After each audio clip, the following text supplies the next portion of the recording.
Categories and tags. Now, when you blog, you need to organize your blog posts into relevant categories as it makes sense for your website. Now, categories really should be like 4 to 6, ideally for your site. And one category should have like maybe 50 to 100 or more blog posts. So you can expand your categories as you fill out your site with content. But if you're just starting out, I'd probably just start at like 4 categories, build those up, then add on new categories.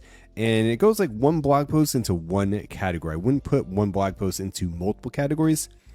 And categories, again, should be related to what your site's about, not thoughts, not uncategorized. Like, you want to create helpful categories that make sense and help tell search engines and AI tools what your website is about, as well as just helpful for the end visitor.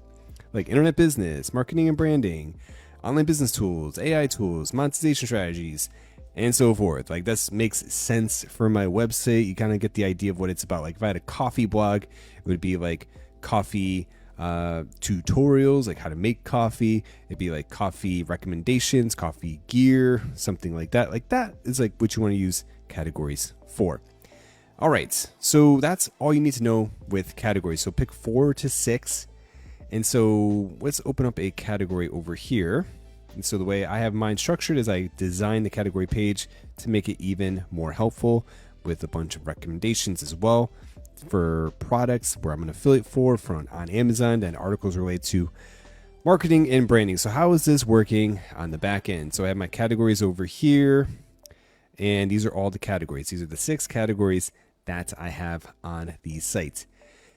So let's go over here to marketing and branding. There we go. Let's go ahead and edit this one. I can just show you on the back end just how this is working over here. And this is the slug. So the slug is like topics / marketing and branding. And then I literally just put in the content right here. Nothing complicated. And then the SEO title goes right here to make it relevant for the site over here. Not just like marketing category. Give it a nice proper title. Put a little thought and effort into this.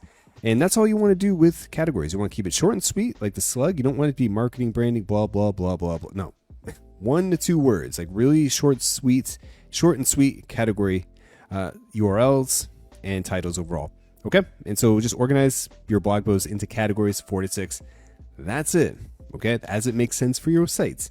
You don't want to be talking about random topics. It should all be kind of related to your site. Now for tags.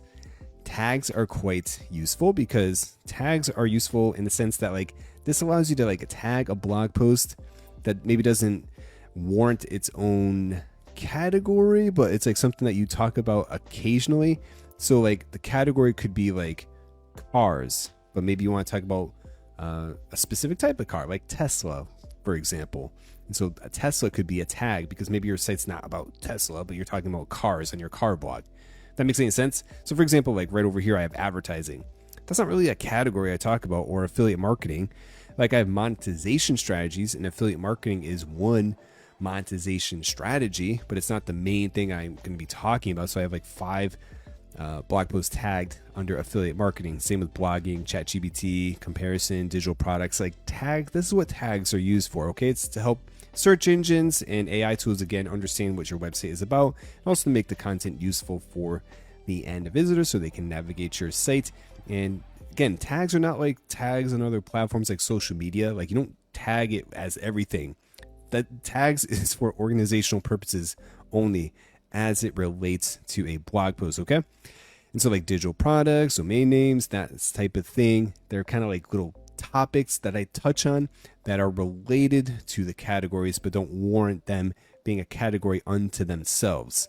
And so you can tag a blog post multiple categories if you want. That's totally fine. But again, blog posts should go into one category. You can tag it as needed. So if you're talking about like cameras and YouTube, and you want to tag it as like YouTube and tag it as like cameras or whatever, have 2 tags, you can totally do that. And that is it for categories and tags.